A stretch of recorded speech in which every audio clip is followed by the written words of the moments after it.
Buenas tardes a todos.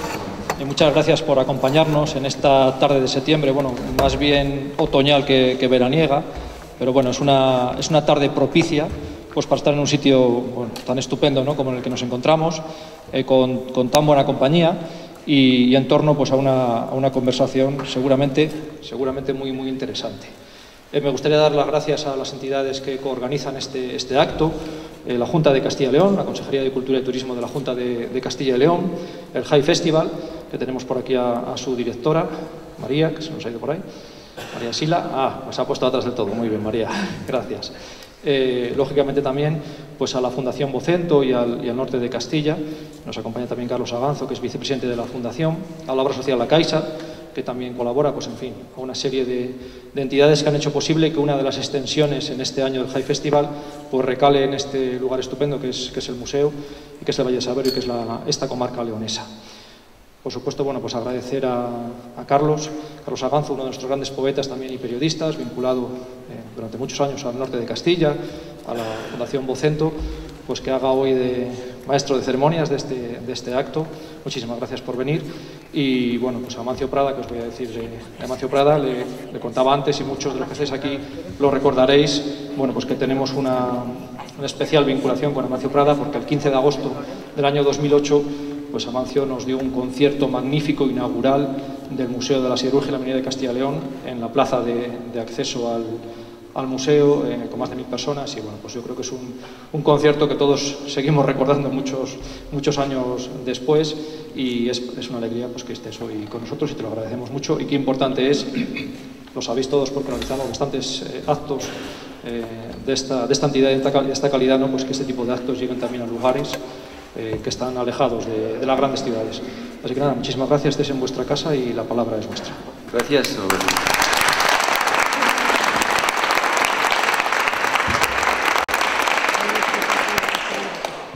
Buenas tardes, pues como dice nuestro director, efectivamente este es un encuentro que es un esfuerzo de muchos o de varios, tiene un objetivo claro, que es llevar la cultura, acercar la cultura o reconocer que la cultura es parte del mundo rural y el mundo rural parte de la cultura inequívoca. Eso es lo que estamos haciendo con una serie de encuentros, de los que ya hemos celebrado algunos, en Peñafiel, en Medinaceli, y seguiremos recorriendo la geografía de Castilla y León. Y lo hacemos siempre hablando un poco del mundo rural y de lo que nos preocupa, ¿no?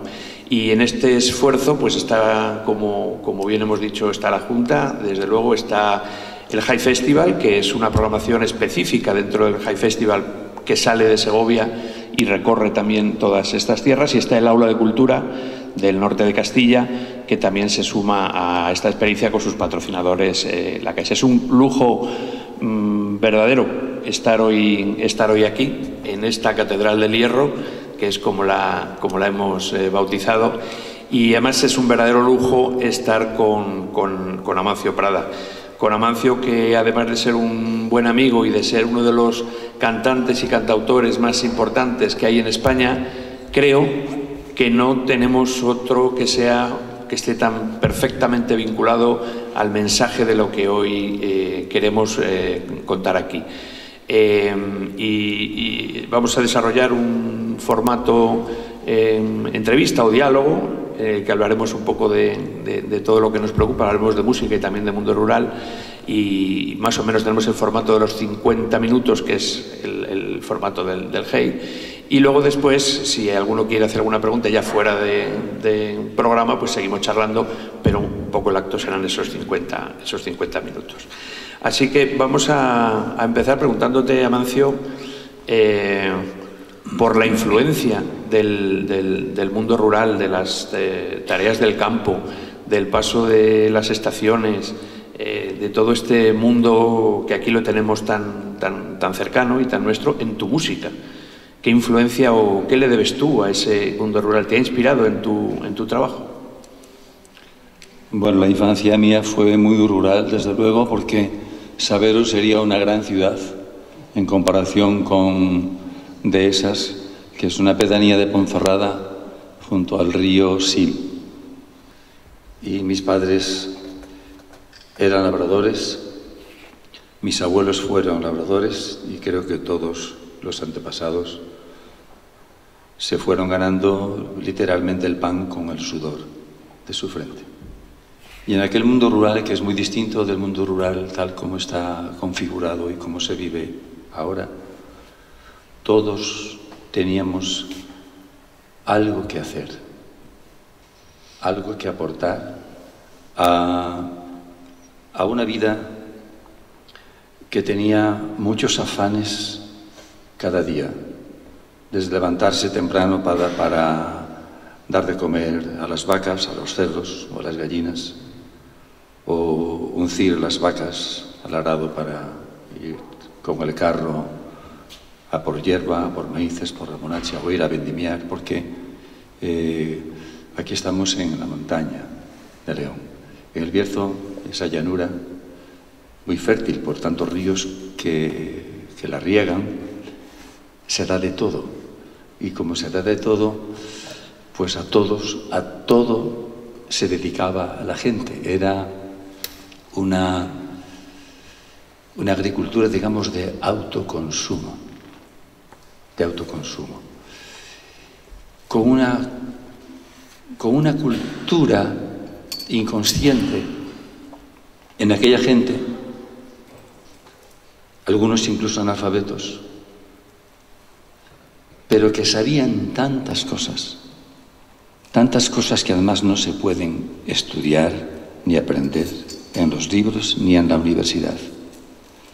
Y de eso a medida que te alejas de la infancia en el tiempo y te alejas del escenario de la infancia, vas recapacitando y te vas dando cuenta. Todos teníamos algo que hacer. Los niños, si no valíamos para cortar los troncos grandes de leña para la cocina, sí cogíamos los garabullos, pero enseguida encendíamos la cocina o la estufa de la escuela donde íbamos a estudiar, o el maestro que se llamaba Don Paco.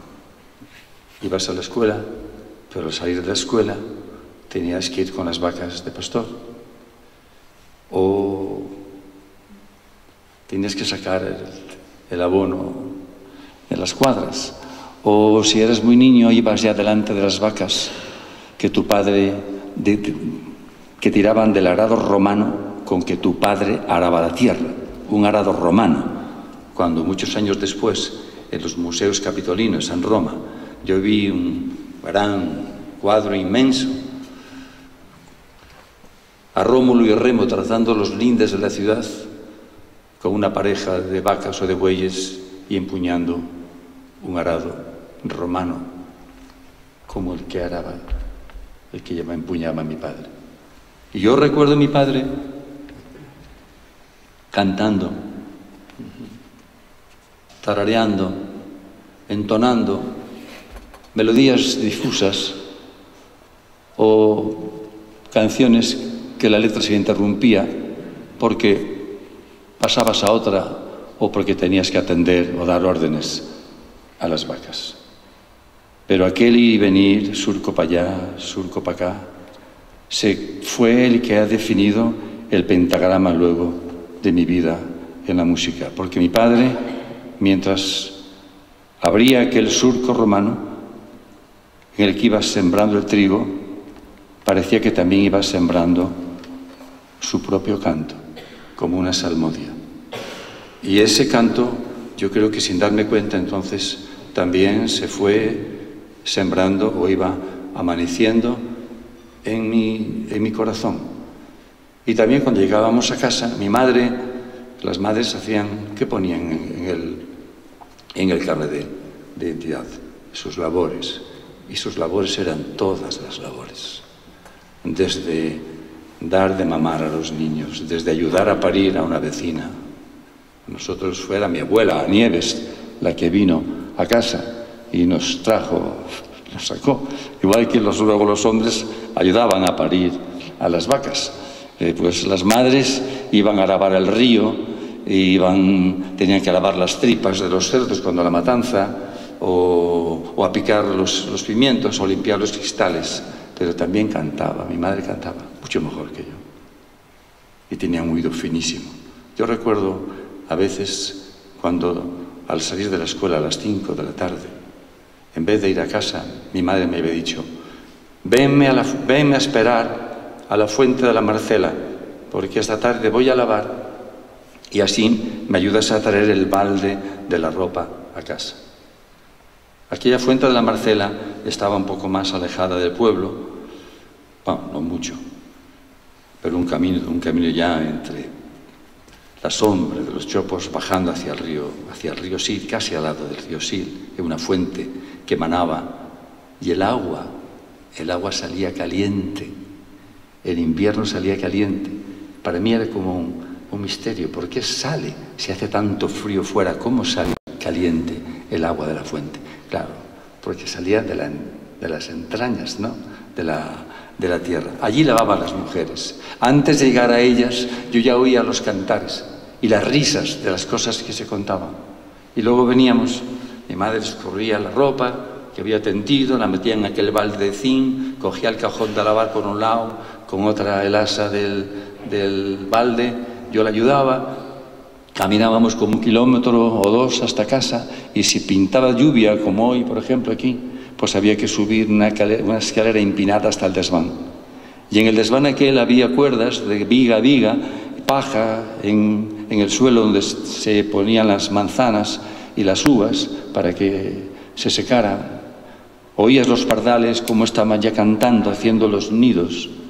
Los nidos los veías, y uno que llevaba siempre la cabeza pájaros. Su canto también se posaba en ti, y el canto de tu madre. Eso cómo no va a influir. Porque ese trabajo tan esfuerzo que decía, no solamente, y la gente cantaba, iba hacia el monte o hacia las tierras cantando y volvían cantando. Y si era verano y habían venido segadores gallegos o portugueses, cuadrillas de segadores, para ayudar, ahí ya éramos todos pobres, pero a todo hay quien gane. Y eres más pobre, siempre hay gente más pobre que venía a trabajar porque le dieras cobijo o comida. A ellos no, se les pagaba un dinero, supongo. Las mujeres iban con las cestas a llevar la merienda, la comida, al medio del centeno o del trigo. Pero al atardecer, cuando bajaban cantando a porfía, las cuadrillas, a ver quién cantaba mejor. Pero era como un espectáculo. Los niños también nos asomábamos para verles venir. Lavanderas de Portugal, muchachitas encantadoras, por el día van a lavar, por la noche. Eso los portugueses cantaban muy bien. Es decir, había mucho sudor, pero mucho amor y mucho canto. Que sin querer luego quise, sin querer y queriendo. En mi primer disco, Vida e Morte, ya hay varias canciones. Una, Labregos, aínda co peso da noite nos ollos vai un home a traballar. Todavía con el peso de la noche en los ojos va un hombre a trabajar. Todavía cuando el sol no ha roto la virginidad, el vírgo de la noche, las mujeres ya están trabajando en casa. Son labregos da terra, son labregos do sol, ten as maus encallecidas que gardan unha esperanza lonxana. Y luego también estaba ese soneto que comentábamos hace un momento. Por una senda van los hortelanos, que es la sagrada hora del regreso, con la frente injuriada por el peso de inviernos, primaveras y veranos, ¿no? Ese soneto fantástico. Mira que acabo de descubrir de dónde viene, es Miguel Hernández, de dónde viene lo de frío, frío como el agua del río, caliente, caliente como el agua de la fuente. Nunca he sabido yo que la fuente pudiera ser caliente, pero sí, ya tiene su explicación. O sea que para ti el campo tiene música, tiene una música. Aquel campo tenía música, estaba lleno de canciones que, por cierto, en mi familia siguen vivas, porque cuando nos juntamos los hermanos, y mientras mis padres vivieron también, las cantábamos. No concebíamos una fiesta, una reunión, si no acabábamos cantando todos. y mis hermanos cantan, iba a decir, mejor que yo. Sí, sí. Hay otra música y otro autor que tú has cantado mucho, que es San Juan de la Cruz, y nos ponemos un poco serios, pero tiene que ver con lo mismo. Esa música callada, ¿no?, que dice San Juan de la Cruz, esa música de la naturaleza, porque también hablamos del campo, pero hablamos también de la naturaleza, de ese acercarse a la naturaleza. La naturaleza, como dice algún pintor conocido, tiene sus ritmos, tiene su música, tiene también su manera de interpretarla. Y no me refiero solo a que canten los pájaros o a que suene el viento en los árboles, ¿no? Cuando vas a la naturaleza también sientes una música. A lo mejor es una música que te viene de dentro. A mí me da la impresión de que muchas de tus canciones están teñidas de esa música. O sea, no es solamente una música realmente con una letra que viene de una faena del campo o de una labor o de una tradición, sino que también hay una música que viene directamente del contacto con los elementos naturales. No sé si es así. A la hora de que tú compongas una música, no solamente te viene esa canción que ya conoces, sino que también los elementos naturales ayudan, también te dan otra música, ¿o no? Pues yo tampoco lo sé. No lo sabes. No lo sé.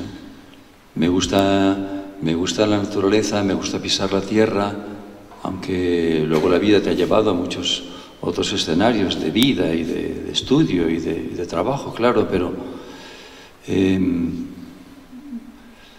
hay muchos sonidos en la naturaleza. Lo que no hay es un ruido. Claro. ¿Qué cosa se puede parecer a un ruido? Una tormenta. Pero eso es como un tambor espectacular que resuena entre las nubes. Un río cuando baja crecido en invierno con la corriente por entre los cantos rodados, que es lo que somos todos, y lo que uno trata de hacer, cantos rodados, igual que un canto rodado. Esa es la canción popular, rodada de garganta, que ha pasado por tantas gargantas, por tantos corazones, por tantas pequeñas modulaciones o variaciones. Pero si en la naturaleza hay silencio y la música anida en el silencio, entonces es un buen lugar para trazar y cultivar y sembrar esos surcos del pentagrama. Pero tú citabas a San Juan de la Cruz, la música callada, la cena que recrea y enamora. La música callada, la música callada. Yo creo que San Juan, que es muy musical en lo que escribía y que, por cierto, le encantaba alejarse de las criaturas, decía que estaba más feliz, que era más feliz entre los animales y las plantas que muchas veces entre compañeros, ¿no? Que su vida también tuvo sus avatares, pero en fin, eso... ¿Sabes que él cantaba mucho también? El viaje que hace de Castilla a Andalucía en burro lo hace cantando. No sabía eso. Sí, el compañero dice que le atronaba. La crónica del compañero, cuando llegan a Úbeda, él canta porque se pone a cantar salmos en voz alta y no sé, no debía tener muy buena voz. San Juan, porque tampoco tenía mucha tesitura, ¿no? Y cuenta el compañero que ya alguna vez le decía que dejara de cantar porque le atronaba el viaje. Hay una crónica de un compañero suyo. También sabemos que cantaba San Juan a los enfermos. Les cantaba para que comieran, porque una de las labores que él hacía era cuidar directamente él a los enfermos. Incluso él, que era casi vegetariano, porque no comía... El pollo, por ejemplo, apenas lo comía. Para que el enfermo comiera, él hacía que comía un poco de pollo para provocar el apetito del enfermo, ¿no? Y mientras estas cosas hacía, les hacía títeres y les cantaba. Eso también está documentado por por las monjas, ¿no? O sea que no es normal que después escribiera ese cántico espiritual que tú le has puesto una música que a todos ya somos incapaces de leer o recordar los versos de San Juan si no es con tu música, ¿no? O sea que es normal que San Juan nos diera ya, que viniera con, digamos, con la banda sonora puesta, porque era muy musical. Yo había leído que él, cuando iba de un sitio a otro, en concreto cuando de Úbeda iba a Beas o a Baeza para comentar, hablar con las monjas, él acostumbraba, y eso lo comprendo perfectamente, a componer sus canciones, escribir sus liras o sus versos caminando. Caminando es una buena forma de pensar. Hay un ritmo en el caminar que también se traduce en el ritmo poético y en el ritmo musical. Y muchas veces al llegar al convento, él, que nunca se molestó en escribir, ¿no?, sus poemas, se los decía a las monjas, y eran las monjas las que iban anotando esos versos, que él se los decía con intención de que ellas los cantaran con alguna melodía popular o religiosa, y de tal forma que esperaban su llegada ya no solamente como un consuelo espiritual, sino también placentero, ¿no? Y una vez una monja le dijo: «Padre, pero todas estas canciones se las da Dios». Y él dijo: «Hermana, algunas me las da Dios, otras voy yo a buscarlas». Que no debe ser fácil escribir con esa precisión. Pero cuando él hablaba de música callada, creo que atendía más bien o hacía referencia justo a lo contrario de lo que su compañero le achacaba, que atronara o que cantara fuerte. No, yo no quiero dar crédito a esas palabras. No, me parece imposible que San Juan de la Cruz que cantara de una forma así estrepitosa.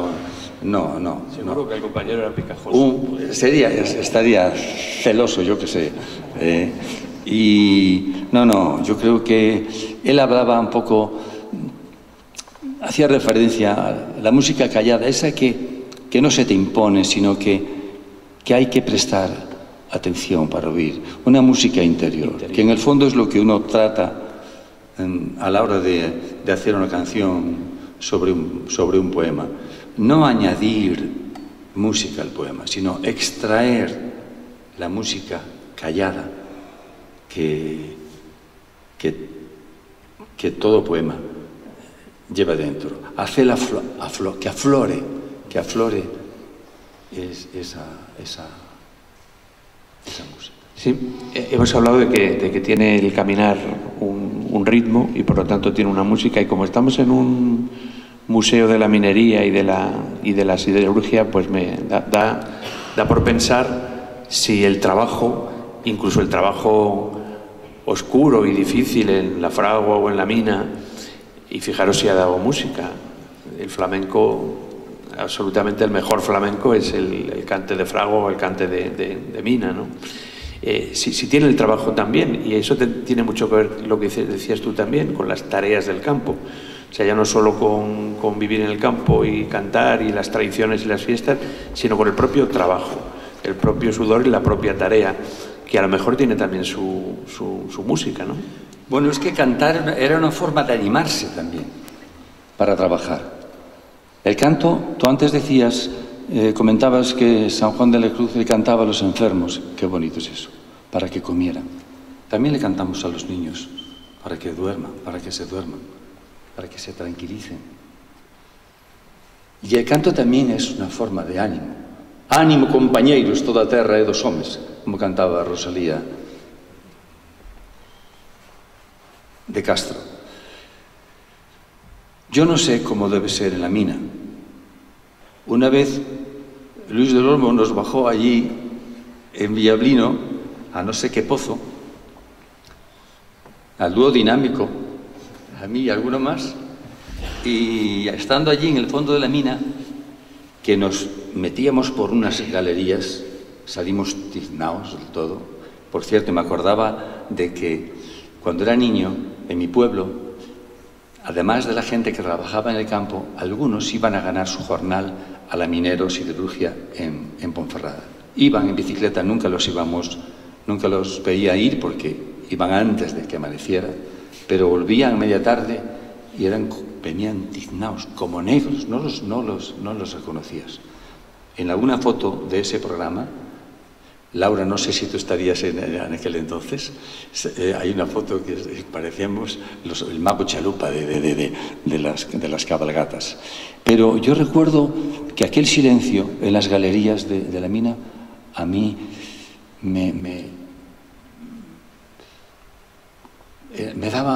imponía mucho respeto, porque pensar que era un silencio como tenía algo opresor, sabiendo que estás con tantos metros de tierra encima. Yo no sé si los mineros cantaban en la mina o fuera de la mina. Desde luego a mí me encantaba cantar por Antonio Molina. ¡Qué voz! ¡Qué voz! ¡Qué canciones! Yo es que me las sabía casi todas. Cocinero, cocinero, la hija de Juan Simón, caballito, bandolero, soy del norte y soy minero. Cuando era chavalín siempre decían, Amancín, Amancín, canta por Antonio Molina. Y yo que en el fondo estaba deseando, pero me daba mucha vergüenza, pues a poco que insistieran cantaba, como si fuera un minero, igual. Y tratando de imitar a Antonio Molina con aquel birloque que hacía con la voz, que tenía un muelle aquí en el pecho, que no se acababa nunca, ¿no? Pero luego con el tiempo, también con la distancia, te das cuenta de qué canción, esa canción tan hermosa, al mismo tiempo que reaccionaria es. Sí, claro. Porque, fijaros, bueno, yo creo que es un buen lugar para cantar esta canción. Sí. Yo no maldigo mi suerte porque minero nací. O sea que uno nace minero como naces médico o tal. Viene la comadrona y dice, señora, ¿ha tenido usted un niño minero? Y aunque me ronde la muerte, no tengo miedo a morir. No me da envidia el dinero, porque de orgullo me llena ser el mejor barrenero de toda Sierra Morena, de toda Sierra Morena. O sea, no me da envidia el dinero, no hagas reivindicaciones de más salario, de huelgas, de nada de eso.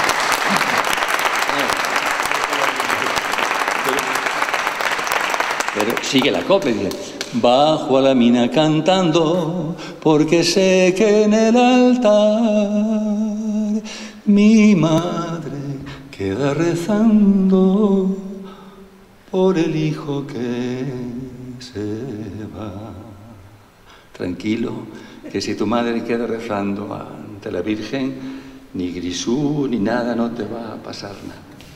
Y cuando siento una pena, alzo al viento mi cantar. Compañero, dale al marro pa' cantar mientras garbillo, que al compás del marro quiero repetirle al mundo entero yo soy minero. Ay, cuando dice, soy minero y templé mi corazón con pico y barrena, eso está bien. Soy minero y con caña, vino y ron me quito las penas, o sea, alcohol.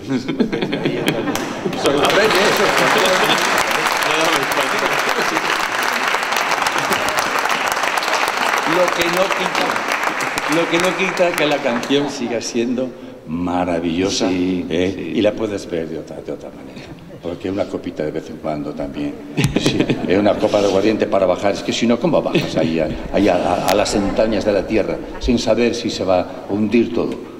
Alguna locura tienes que tener como para escribir un poema. Hay que estar un poco mal. Algo mal hay que estar. Mira que yo pensaba que yo he tenido mucha amistad con Antonio Molina y con las hijas. Vivían ella fue encargada de mi casa. buenísima persona, se preocupó de toda la familia hasta el final, espectacular. Y él siempre decía, yo si cantaba bien o mal no lo sé, solamente sé que fui a Cuba y se acabaron las tijeras. Se vendieron todas las tijeras, porque querían cortarle un mechón de pelo las mujeres, las cubanas. Y no había, y así tituló la crónica, no había tijeras en Cuba cuando fue Antonio Molina, grandísimo. Pero fíjate que en la forma de subir Antonio Molina la voz siempre me ha recordado mucho tu forma imposible de subir, porque el fuerte de tus canciones es ese, cuando nos quedamos suspendidos en lo alto, que él lo tenía igual. O sea, esa manera de quedarse, él lo mantenía y lo dejaba, ¿no? Tal vez sin querer ponía el estaba stop. ahí cantando, Sí. seguía cantando, he seguido cantando por Antonio Molina. Pero sí que es cierto que hay esa manera emocionante, ¿no? de subir la voz hacia arriba. Soy del norte, yo soy del norte de España, bravo como su montaña, duro como su mar. Soy del norte y cuando digo te quiero, soy rudo pero sincero como el viento en el pinar. Y yo que iba, cuando iba de noche a buscar el agua por la presa arriba, porque te habían quitado el agua cansaba, y ya cansa el agua, estabas regando los prados. Y tu padre te decía, vete a ver quién nos ha quitado el agua. Vete, sube por ahí arriba de noche a ver quién te ha quitado el agua y enfréntate a él. El miedo de ir de la noche, los chopos moviéndose y tal. Y entonces, ¿cómo quitabas ese miedo? Cantando. Cuanto más miedo, más alto cantaba. Y al llegar a eso, soy rudo pero sincero, como el viento en el pinar. Yo no sabía, yo me decía, ¿qué significará rudo pero? Rudopero. Pero como no lo sabía, le ponía, al llegar a rudopero, ponía más énfasis todavía. Soy rudopero, como el viento en el pinar. Yo un día que fui al bar de mi tío Toño, heredado del abuelo Marín, tenía unos discos de esos de 45 revoluciones de Antonio Molina, entre ellas estaba esa canción, con la letra detrás. Y cuando haría que soy rudo, pero sincero. ¡Qué desilusión! ¡Qué fraude! A mí me gustaba mucho más el rudo pero.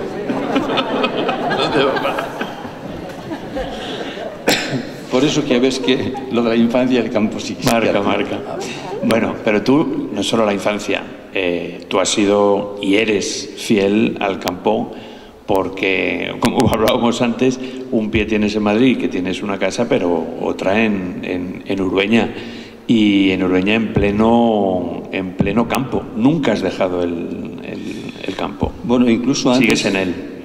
Carlos, fíjate que yo cuando acabé el bachillerato no sabía muy bien qué hacer, porque, como diría Antonio Gamoneda, soy aquel pastor de alas y sueños. Era un pastor.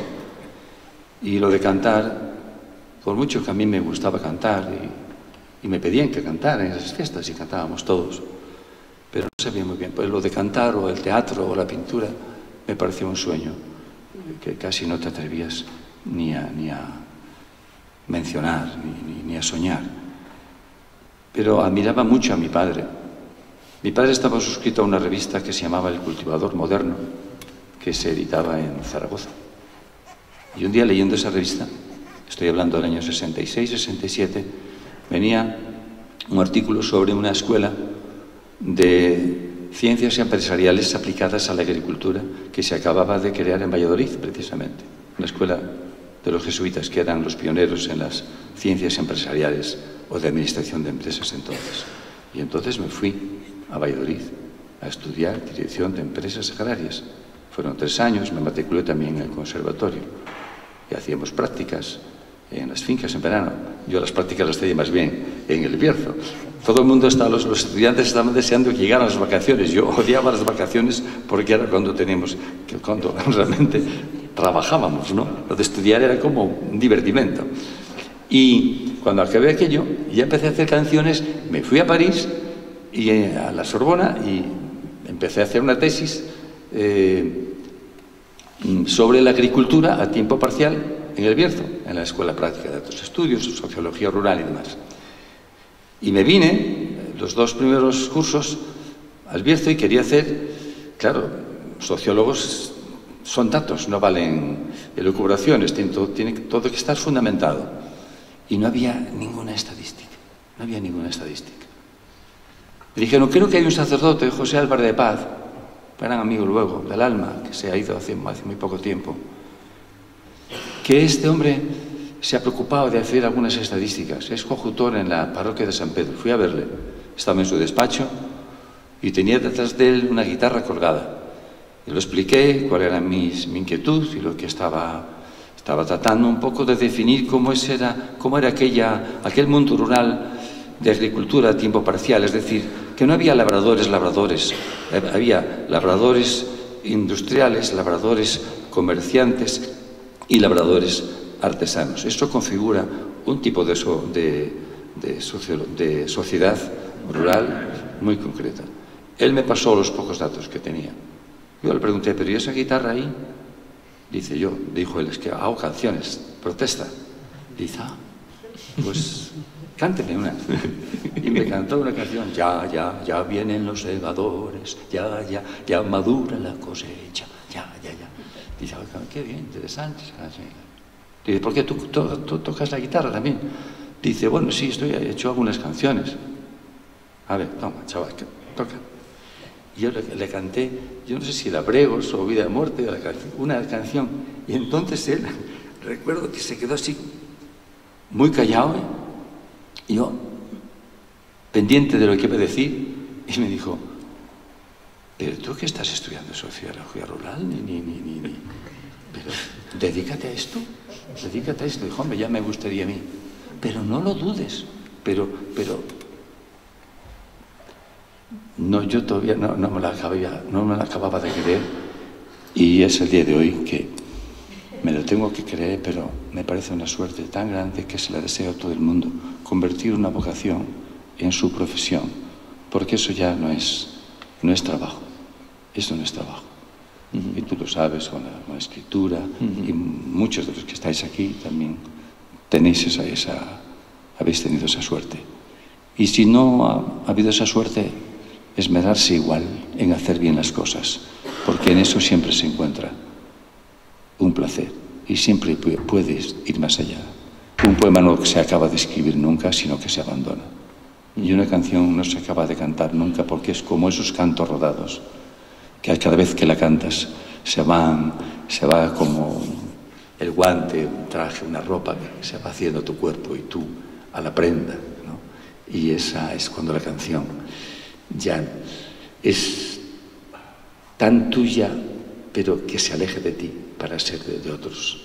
Y si ya otros la cantan y la hacen suya, eso es la canción popular, que esa es la maravilla de las maravillas, el milagro de los milagros. Conviene que el autor, por mucho que haya ahondado en la obra, en el material, en la piedra, o en el verso, o en el instrumento, para que aflore esa música, conviene que luego la música, que pone alas a la voz y le pone alas a las palabras, también le ponga alas para alejarse del autor y anidar en otros corazones y prender en otras gargantas.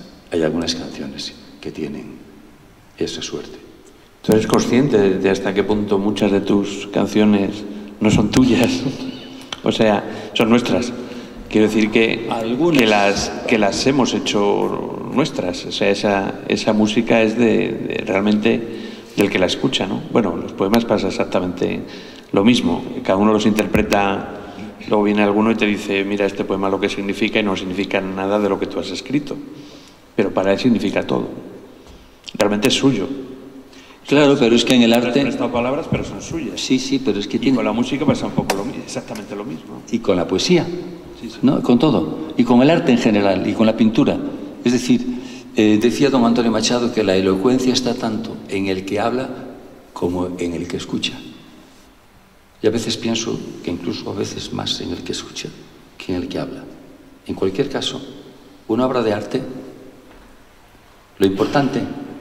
es importante lo que tú has pensado, el tiempo que le has dedicado, en qué momento la abandonas. Es importante lo que ahí queda plasmado. Pero si luego no hay un espectador, no hay un oyente, no hay unos ojos, unos oídos que lo vean y establezcan un diálogo e interpreten, y esa obra les diga algo que también les conmueva, entonces ya sería una obra inerte, una obra muerta. Entonces, esa interpretación, cada uno que lo sueñe. Igual que los rudoperos, yo pensaba en otra cosa, pero... No, es importante sí, ese diálogo de la obra. Y además es un diálogo que no se acaba nunca. No se acaba nunca. Tú, a pesar de todo, o sea, a pesar de haber trabajado, haber recorrido el mundo, haber hecho todas estas canciones, haber pues tenido toda esta carrera tan inmensa y tan grande que has tenido, nunca te has alejado del campo. Es decir, también es otra fortuna, ¿no? Sí. Quiere decir que hay gente que tú podías haber cambiado un momento, ir para perito o para empresario agrónomo, que no nos habría venido mal tener buenos empresarios agrónomos en determinados momentos, ni nos vendría mal ahora en este momento, ¿no? No nos vendría nada mal. Se frustró una carrera, pero no fue sustituida por otra que luego de repente te dedicaras a la canción y olvidaras ese mundo y te volvieras un urbanita 100% metido en las grandes ciudades. No. Tu fidelidad al campo, esa primera amapola que compartimos todos los años de tu tierra, ¿no? Cuando surge la primera amapola, que es tan hermoso, eso lo has mantenido, ¿no? La canción te ha dado también, o te ha permitido, digamos, eso también. Arden las amapolas que cortamos, húmedas y lozanas todavía, en la tarde de abril arde el tiempo. Habla de las amapolas porque es un poema suyo que le puse el tipo, porque cada vez que surge la primera amapola en su jardín, es que en la fotografía y me la manda. Y así damos por inaugurada la primavera. Sí. Como arden las amapolas. Y qué flor tan es un estallido de pura llama de amor viva, sí, pero si la cortas, ¿cómo se marchita de inmediato? No se pueden cortar las amapolas. Y las amapolas tienen también su música callada, su propia alma escondida, porque eso no lo sabía hasta hace poco, que este verano mi hija, fíjate tú, mucho pisarle campo, yo no lo sabía. Cuando ves esas amapolas que tienen como... Yo pensé que ahí dentro estaba la semilla, que como una cápsula verde. Sí. Y de papá, mira, cogió y entonces empezó a deshilar, a separar esas escamas, y ahí dentro está la amapola arrugadita, que la haces así. La despliegas. Se despliega y es la amapola. ¡Qué maravilla! No conocía esto. Me gusta pisar la tierra, pues, pero no es una decisión, es una carencia. Es algo que me parece... Yo creo que el paisaje, a veces, cuando dices hay que cultivar el paisaje, hay que cuidar el paisaje, hay que cuidar la estética. Y a veces te dicen, del paisaje no se vive. Dije, ¿cómo que no se vive del paisaje? Primero, se vive en el paisaje.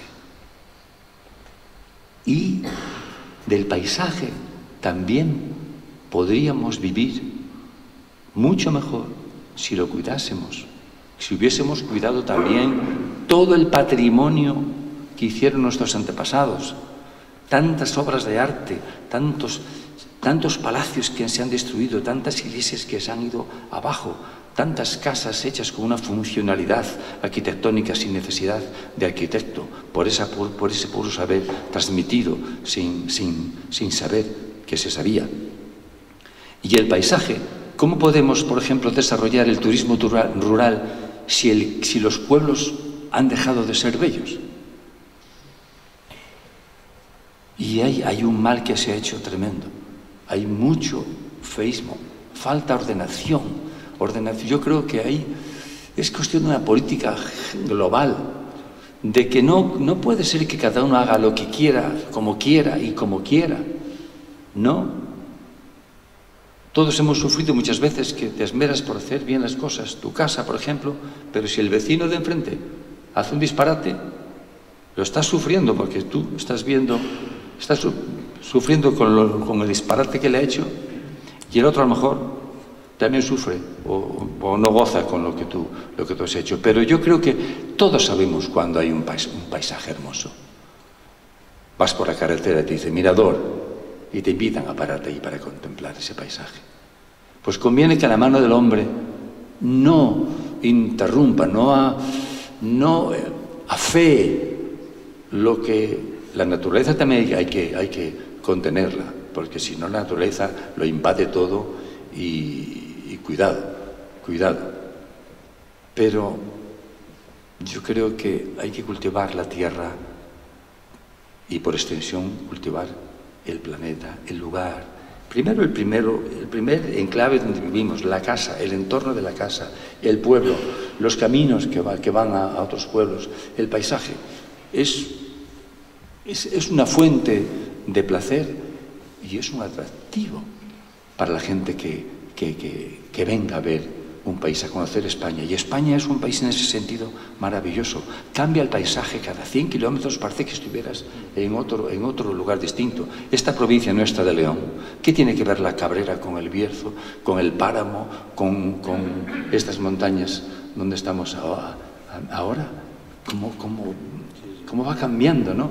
Estos montes hay que cuidarlos, hay que limpiarlos. ¿Cuánta mano de obra no se puede? ¿Cuánto empleo no se puede crear? Simplemente con limpiar los montes antes de que ardan, con plantar árboles, hay que reforestar, porque cambiaría hasta el clima reforestando, pero no reforestar para que te dé una subvención y luego que se sequen los pinos o lo que sea. No, hay que seguir cuidando eso. Y yo recuerdo el Bierzo, todas las parcelas estaban primorosamente labradas. Fuera remolacha, fuera viña, fuera maíces, fuera alfalfa, fuera trigo, fueran frutales, fueran praos. No había trozo de terreno porque aquella pobreza les obligaba también a labrar primorosamente una tierra que en muchos parajes había más piedra que tierra y cada vez había que sacar piedra, que por otra parte eso oxigena también el sonido. Cuando venía para aquí me acordé de este verano que celebramos un grupo de amigos los 90 años de Antonio Gamoneda, también llevados. Y yo le regalé una canción que hice con una gavilla juntando versos suyos. Dice: vengo de un campo aterido, de su amanecer incierto, vine entre cardos que tiemblan al borde de los senderos. Largos caminos se pierden en un resol polvoriento y en el confín azulean los montes su largo invierno. He abandonado mis sombras, he abandonado en tus sombras la sombra infiel de mi cuerpo. Soy el que fui, soy aquel pastor de alas y sueños. Y luego la canción sigue y ese estribillo: soy el que fui, soy aquel que un día soñó tus sueños, soy el que fui, soy aún pastor de mis propios sueños. Tenemos que soñar bien las cosas. Todo lo que existe, alguien lo soñó, lo imaginó antes. Y como decía el poeta, nuestro admirado poeta Agustín García Calvo, en El mundo que yo no viva, esa canción viene a decir que los sueños, si se sueñan bien, acaban por convertirse en realidad. Y si no, son pesadillas. Tenemos que cuidar el entorno, como tenemos que cuidar las relaciones entre nosotros. Y yo creo que en este sentido vamos un poco con retraso. Cuidamos a los animales, hemos tomado conciencia de que los animales son animales de compañía. No se les puede hacer sufrir. Y sin embargo, cortas un árbol, había que pedirle permiso a un árbol antes de cortarlo. Lo has dicho con estas dos palabras, sueño y pesadilla. Yo creo que estamos en un momento de sueño. No sé si tienes la impresión. Digo, en este momento exacto, en el que después de la pandemia que hemos pasado y que todavía estamos todos pasando, ha habido un sueño de millones de ciudadanos de regresar a la naturaleza. El lema del GEI de este año es el renacimiento. es el volver a renacer. Renacer significa, entre otras cosas, volvernos a encontrar con la naturaleza, que es volvernos a encontrar con nosotros mismos, recuperarnos como seres humanos. Eso tiene mucho que ver con el contacto que tenemos con la naturaleza. Ese sueño es un sueño que hemos tenido en el 2020 y que seguimos teniendo en el 2021. Hay quien se ha conformado con tener una maceta en su balcón, y hay quien lo primero que ha hecho cuando tiene un poco de dinero es comprarse un chalet aunque fuera un chalet pequeño, pero que tuviera un poquito de terreno.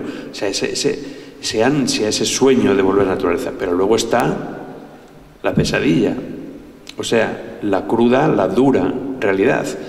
Es decir, no se está produciendo un regreso al campo. Y si se está produciendo, no se está produciendo de un modo ordenado. Por ejemplo, tú lo has dicho con mucha claridad, no se están explotando los recursos del campo. Los montes enteros arden. Fíjate el desastre de Ávila este verano. Entre otras muchas cosas es porque no había vacas que se comieran el monte, ni animales que lo tuvieran limpio por sí mismo, porque ya no hay como antes había. Por lo tanto, los incendios son mucho más sencillos, ¿no? El incendio se propaga.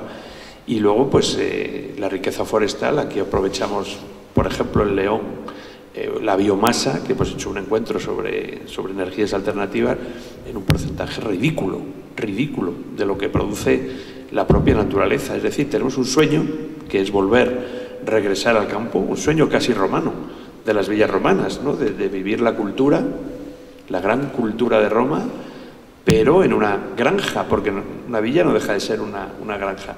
Pero luego la realidad es distinta. ¿Por qué no? Y sería un momento magnífico, ¿no? para hacerlo, un momento ahora, con el mundo comprometido, con la propia naturaleza, una conciencia nueva, diferente, parece, ¿no?, sobre el papel. Pero al final, y tú vives en el campo también, ¿se puede vivir en el campo realmente? ¿O por qué no podemos vivir en el campo todavía? ¿Por qué no es tan fácil ese regreso? ¿Cuál es el problema? Bueno, yo vivo en el campo, pero no vivo del campo. Vivir del campo, hoy día los salarios que se pagan en el campo son todos ya, no guardan relación con la carestía de la vida. En el campo, que son trabajos más duros, se tenían que pagar mejor. Eso por un lado, ¿no? Pero si queremos que haya otros trabajos que se pueden hacer del campo abierto, claro, yo creo que que todos esos satélites que andan por ahí, que se pongan de acuerdo y que nutran la wifi, la conexión, que nos podamos conectar en cualquier punto del país. Eso sería una política de altura, nunca mejor dicho.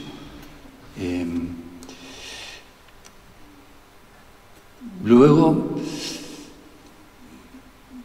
claro, hablar de eso, yo no me siento capacitado, sinceramente.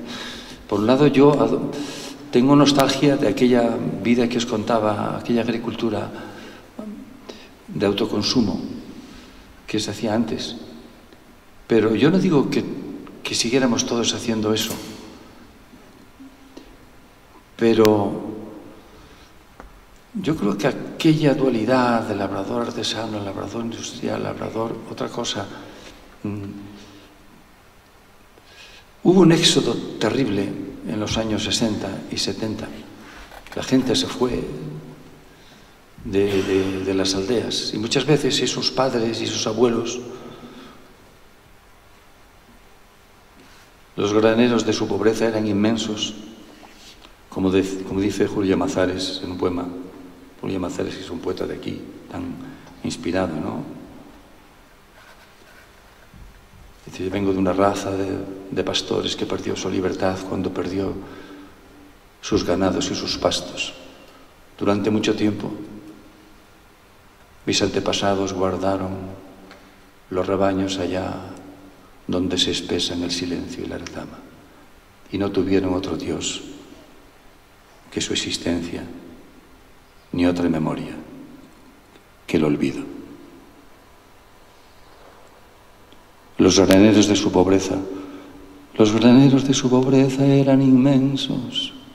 La lentitud estaba en la raíz del corazón y en su pobreza acumularon monedas verdes de esperanza para nosotros. Pero qué lejos todos, y recuerdo, qué lejos de mí. Aquellas monedas verdes sirvieron para que muchos de los que se iban del pueblo pudieran pagar la entrada del piso que se compraban en la ciudad. Los pueblos empezaron a deshabitarse. Pero yo empecé diciendo, recuerdo, que en aquel mundo rural todos teníamos algo que hacer, los niños, los mozos, los padres, los abuelos, los ancianos, todo el mundo. Es que el concepto vacación no existía, ni el concepto de no hacer nada, eso era en las fiestas, y no en todas, y ni siempre. Pero es mucho más sano. ¿Cuánta gente hay que se jubila? Y cuando piensas que va a disfrutar de la vida, se hunde en el aburrimiento y se va mucho antes de lo que piensa. ¿Por qué esas residencias de la gente mayor tienen que estar en unos lugares como, iba a decir como los puticlubs, en carreteras por ahí al lado de unas gasolineras? Vas a cantar a tal sitio y otro, y dice, residencia de la tercera edad. Dije, pero bueno, ¿cómo está aquí esta residencia? Al lado de una carretera que no hay nada alrededor, más que un monte pelado y la gasolinera. Pero ¿cómo se puede permitir que se haga una residencia? ¿Por qué no habitar también, darle ese escenario a la gente mayor y que se ocupen, que aprendan, que hagan cosas? Pero bueno, yo no me atrevo a dar. Para eso hacemos un seminario de varios años y llevamos a expertos y todos podemos aportar algo. Pero yo creo que es saludable hacer algo con las manos, de verdad. Arañar la tierra. En este confinamiento he vuelto a trabajar como nunca había trabajado desde que era un chaval. Con la guadaña, con los picachos, limpiando los caminos, segando la hierba, las zarzas, quitando las zarzas, que el riego, que se estropea esto, que este árbol hay que cortarlo porque se ha secado, o esas ramas para que puedan crecer el que está al lado. Y te da una alegría cansarte. Ese cansancio te da vida. Comes con ganas, duermes mucho mejor, sudas. Ese es un gimnasio maravilloso. Compáralo eso con ir a una cinta de eso, tonterías, hombre. Todo el mundo podíamos hacer eso y entonces, y de paso, veríamos esos huertos, esa gente que viene al campo, y además es compatible hacer eso con estar concibiendo el próximo temario de este festival, por ejemplo. Ayuda. Bueno, pues aquí no nos vamos a detener porque se nos ha cumplido el tiempo que se ha pasado, como siempre, volando, y se me ocurre pensar que qué gran cantante y qué gran poeta hemos ganado, pero qué empresario agrícola hemos perdido. No estés tan seguro. Yo quería creo que nos había venido bien esas ideas en estos momentos para darle un pequeño meneo al campo, porque verdaderamente lo necesita y estamos en un momento de transición. Así que aquí lo dejamos. Ha sido fantástico charlar contigo, aunque ahora vamos a seguir charlando con lo que nos quieran preguntar. Gracias por vuestra presencia y muchas gracias a todos. Pero esperamos que haya sido ameno lo que hemos aquí balbucido, como amena y gratificante es vuestra compañía.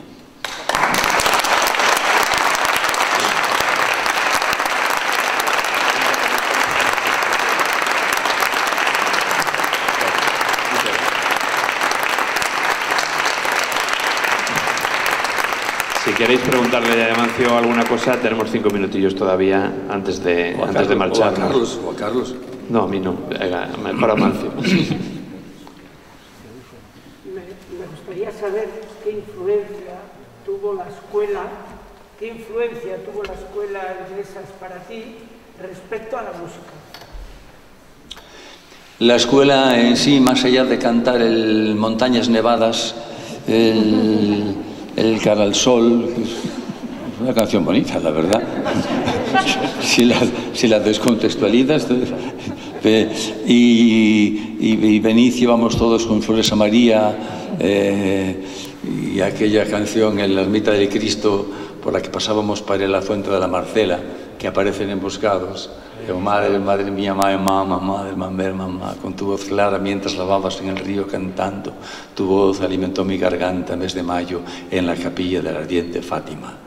El 13 de mayo la Virgen María bajó de... No, en la escuela realmente, además don Paco, que era un gran maestro, a veces se enrabietaba demasiado, pero era un buen maestro, y además de lo que venía en los libros, de vez en cuando bajaba la radio de su casa, nos la ponía y nos hacía oír algún programa de música. Y él tenía colmenas y cuando había un enjambre le avisaban y entonces nos llevaba a los niños y veíamos él con la careta y cómo echaba el humo y cómo aquel enjambre lo metía en la colmena y luego cuando sacaba la miel también nos invitaba y metíamos los dedos o cogíamos aquel panal de cera con la miel y era un gusto. Y nos llevaba de excursión a ver pasar el tren, el Taz, aquel tren blanco que pasaba como si ahora vieras pasar casi una estrella fugaz o un avión por el más alto de las nubes, pero sin embargo no tenía buen oído. Yo creo que era el único defecto. Entonces, cantar no cantaba muy bien, pero para eso ya teníamos buenas voces en casa. Donde realmente empecé a cultivar un poco la canción fue los 4 años que estuve con los salesianos, desde los 10 hasta los 14, en Cambados. Allí sí, aprendimos a tocar el piano, la bandurria, el laúd, y teníamos un coro y montábamos zarzuelas, el Rey que rabió, el Barberillo de Lavapiés, los de Aragón, eso sí, todos los personajes eran masculinos. Luego yo, muchos años después, fui al Teatro de la Zarzuela, donde di un concierto este mes de febrero, lo conté allí en el escenario de la Zarzuela. Dije, yo vine una vez aquí con mi madre, y con una amiga de mi madre las traje para ver la zarzuela del Barberillo de Lavapiés. Y me llevé una desilusión cuando vi que el personaje que yo hacía, que era el pinche del Barberillo, que me querrá mi amo, el peluquero, si estuve por la tarde, pues resulta que no, que en el texto original parece ser que era la novia del Barberillo de Lavapiés.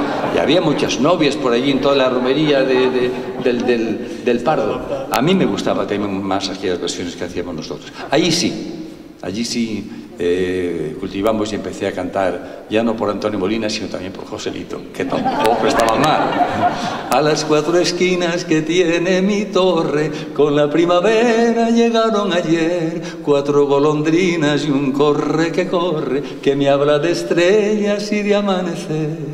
Mi cariño es una estrella y no la puedo alcanzar, a todas horas pienso en ella y no me quiere mirar, soy un pobre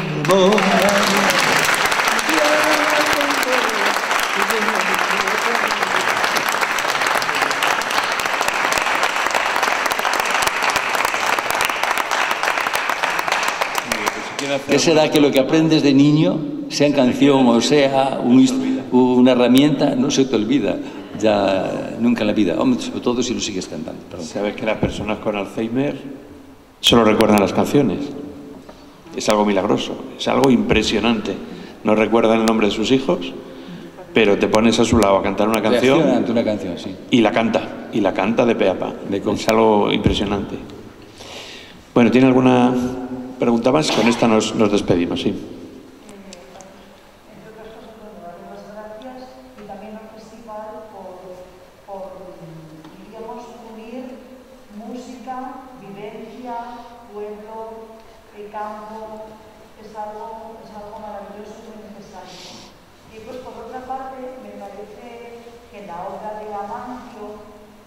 La tuya, voy a tener ocasión a partir de hoy de conocerla más, Carlos,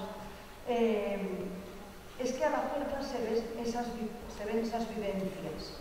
Se nota esa vivencia que has tenido en el pueblo, que has tenido con tu gente, con tu familia, en el Bierzo, porque es que se transmite el amor que se tiene a la naturaleza, al campo, se transmite después en la obra. Eso es muy importante, vivir la vida natural y después transmitirlo a través de una obra, la tuya a través de la canción, un pintor a través de su pintura, un arquitecto a través de su obra.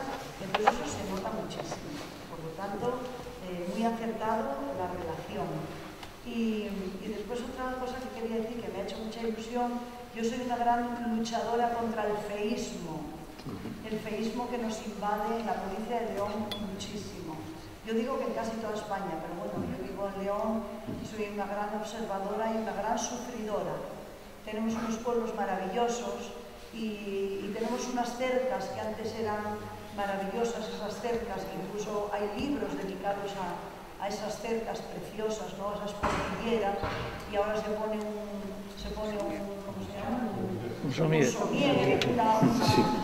es que me pone malísima. Entonces, ¿cómo es posible que tengamos un paisaje tan bonito y solamente con 3 barrotes, con tres maderas que no cuestan nada, se puede cerrar, se puede hacer una cerca y no pongamos un somier o una bañera o lo que sea lo que estamos poniendo? Y a mí me parece que eso haría mucho bien y has hecho mucho bien el decirlo, Amancio, que no estropeemos este paisaje que nos ha dado la suerte de vivir aquí, de tener una España y una provincia tan diferente, pero a la vez a veces la machacamos el propio hombre, en la propia persona, con los elementos que introducimos tan horribles, el plástico y demás. Así que gracias y a que cunda de ejemplo y lo pueda seguir diciendo para que luchemos todos contra ese feísmo que nos invade. Que por cierto, el Bierzo es una maravilla y te habrás dado cuenta de la cantidad de feísmo que hay en construcciones y en cercas, ¿verdad? Por todas partes, por doquier. Yo fui una vez a cantar a Suiza, vamos, una de las veces que fui a cantar allí, y recuerdo que, bueno, es que por donde quiera que vayas en Suiza, siempre pienso en el Bierzo. Digo, pero ¿por qué el Bierzo no estará así? Todas las carreteras están, es que parece un jardín, todo el campo. Luego, recuerdo que estábamos en casa de un pintor chileno y casado con una suiza, y había un prado rodeando su casa y luego unos manzanos y luego otra casa más allá, y me decía, y yo le decía, ¿y tu casa? Pero esto, ¿dónde termina tu parcela?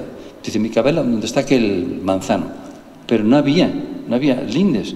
Claro, es mucho, no había obstáculos. Y yendo del hotel hacia el auditorio, recuerdo que iba con Mariana Cores, con la chelista, íbamos caminando porque estaba cerca y el camino estaba bordeado como de césped y eran prados. Y a 2 o 3 metros había unas cercas de palos, leños. Todas las casas tenían también un lugar donde veías la leña colocada para quemar. Pero ya lo que ya me conmovió el olor de la hierba, esa humedad que me recordaba a mi pueblo. Pero hubo un momento en que el humo, es que olía como mi pueblo cuando yo era niño. Decía, manda narices. Aquí en Suiza es donde yo tengo algo, lo de la Madalena de Proust, ¿no? En este caso como una humareda que olía a eso, pues a leña ardiendo, a hogar. Y luego lo que llevabas al teatro, la gente se quitaba las chanclas de goma, se quedaba con sus zapatitos de charol y era un auditorio en medio de la naturaleza. Ese feísmo al que aludimos y que tanto nos hace sufrir, nos hace más sufrir aún todavía al pensar que qué difícil es dar marcha atrás a eso. Esas naves que de pronto están tapando una iglesia románica o tapan medio pueblo desde la carretera, en cualquier lado. O sea, es que ¿cómo arreglas eso? es que tiene que haber una ordenación urbanística también de los cultivos, de los tratamientos, de los cultivos, tanto insecticida, ya no, es que no ves un saltamontes.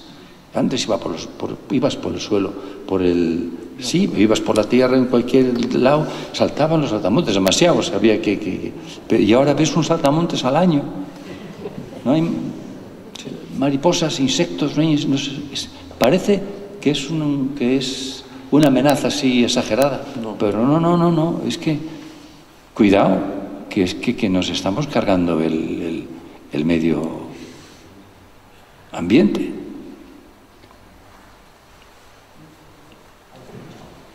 Pero bueno, no podemos arreglar todo, pero si cada uno arreglamos lo poquito que tenemos alrededor, ya no es poco, no es poco. Muy bien, pues hasta que hemos llegado. Muchas gracias a todos. Por el museo, me ha encantado volverlo a ver. Esta catedral es preciosa. Estar aquí. Fijaros qué arquitecto se ha hecho aquí, ¿no? Qué artesanos poniendo todos esos ladrillos, esas piedras encachadas ahí. Qué maravilla. Un lujo. Pero cuánta gente ha habido antes que nosotros, sabios y con ganas de hacer bien las cosas, ¿no? Y bueno, aquí por lo menos se ha rematado y se ha hecho una restauración diciendo, bueno, a ver, cuando hemos llegado hasta aquí. Y no tratar de imitar, sino diferenciar lo de ahora de lo de antes. Pero qué bien esas claraboyas, que a la hora que estamos y estamos viendo el cielo. Qué bien también cómo evoluciona la historia. Esto que era un sitio lleno de ruidos, de los aceros, ¿no? La España en sus aceros. Y ahora de pronto, que un sitio de conciertos para la música. Pero esos compás ahí para trazarlos. Vamos a ver esto con calma. Vamos a ver con calma. Muchas gracias.